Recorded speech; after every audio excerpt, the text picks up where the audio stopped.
മലയാളത്തിൽ നിന്നും ഒരുങ്ങുന്ന കുഞ്ഞ് പാൻ ഇന്ത്യൻ സിനിമയായ ബ്രഹ്മയുഗം എന്ന സിനിമയെക്കുറിച്ചുള്ള ചർച്ചയും കാര്യങ്ങളെല്ലാമാണ് സോഷ്യൽ മീഡിയയിൽ നിറയുന്നത്. ഇന്ന് സോഷ്യൽ മീഡിയയിൽ ഈ ഒരു ചിത്രത്തെക്കുറിച്ചുള്ള വലിയ ചർച്ചയും കാര്യങ്ങളെല്ലാം കാണാൻ സാധിച്ചു. വേൾഡ് വൈഡ് ഈ ഒരു ചിത്രം 30ഓളം രാജ്യങ്ങളിലാണ് റിലീസ് ചെയ്യുന്നത്. ട്രൂത്ത് ഗ്ലോബൽ ഫിലിംസാണ് ഈ ഒരു ചിത്രം ഇന്ത്യക്ക് പുറത്ത് റിലീസിന് എത്തിക്കുന്നത്. അതുകൊണ്ട് തന്നെ ഒരു മലയാള ചിത്രത്തിന് കിട്ടാവുന്നതിൽ വെച്ച് ഏറ്റവും വലിയ റിലീസിനാണ് ട്രൂത്ത് ഗ്ലോബൽ ഫിലിംസ് ശ്രമിച്ചുകൊണ്ടിരിക്കുന്നത്. കുറച്ച് കഥാപാത്രങ്ങളെ വെച്ച് തികച്ചും വ്യത്യസ്തമായ രീതിയിലാണ് ബ്രഹ്മയുഗം എന്ന സിനിമയെ രാഹുൽ സദാശിവൻ അപ്രോച്ച് ചെയ്തിരിക്കുന്നത്.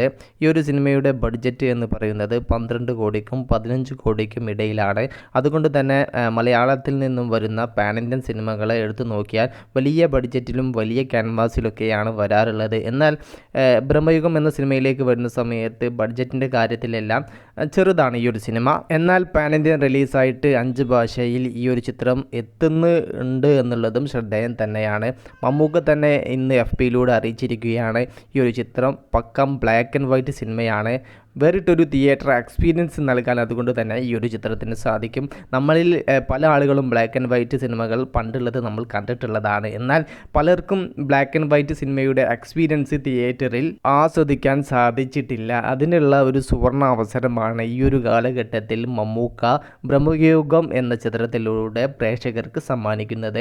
ബ്രഹ്മയുഗം എന്ന സിനിമയുടെ ഫസ്റ്റ് ലുക്ക് പോസ്റ്റർ വന്നത് മുതൽക്ക് തന്നെ പല രീതിയിലുള്ള ചർച്ചയും കാര്യങ്ങളെല്ലാം ഉണ്ടായിരുന്നു. ചില ആളുകൾ പറയുകയുണ്ട് ഈ ഒരു ചിത്രത്തിൻ്റെ ഫ്ലാഷ് ബാക്കിൽ മാത്രമേ ബ്ലാക്ക് ആൻഡ് വൈറ്റ് ഉണ്ടാവുകയുള്ളൂ എന്ന്. എന്നാൽ ചിത്രം പൂർണ്ണമായും ഒരു ബ്ലാക്ക് ആൻഡ് വൈറ്റ് സിനിമയാണെന്ന് മമ്മൂക്ക തന്നെ FBയിലൂടെ അറിയിച്ച സ്ഥിതിക്ക് വേറിട്ടൊരു തിയേറ്റർ എക്സ്പീരിയൻസ് പ്രേക്ഷകന് നൽകാൻ ഈ ഒരു ചിത്രം തയ്യാറായിരിക്കും. സിനിമയെക്കുറിച്ചുള്ള കൂടുതൽ ഡീറ്റെയിൽസ് കാര്യങ്ങളെല്ലാം പ്രസ് മീറ്റും കാര്യങ്ങളെല്ലാം ഉടൻ തന്നെ വരുന്നുണ്ട്. പിന്നെ ഇൻ്റർവ്യൂസും അതിൽ നിന്നും സിനിമയെക്കുറിച്ചുള്ള കൂടുതൽ ഡീറ്റെയിൽസ് വ്യക്തമാവും. ആരൊക്കെ ബ്രഹ്മയുഗം എന്ന സിനിമയ്ക്ക് വേണ്ടി കാത്തിരിക്കുന്നു ജസ്റ്റ് ഒന്ന് കമൻറ്റായിട്ട് രേഖപ്പെടുത്തുക. മൂവി പ്ലസ് മീഡിയ, ഞാൻ ജിനു ജനാസ്. പുതുതായിട്ട് ആരെങ്കിലും നമ്മൾ ചാനൽ കാണുന്നവരുണ്ടെങ്കിൽ സബ്സ്ക്രൈബ് ചെയ്യുക, സപ്പോർട്ട് ചെയ്യുക. ഓക്കെ.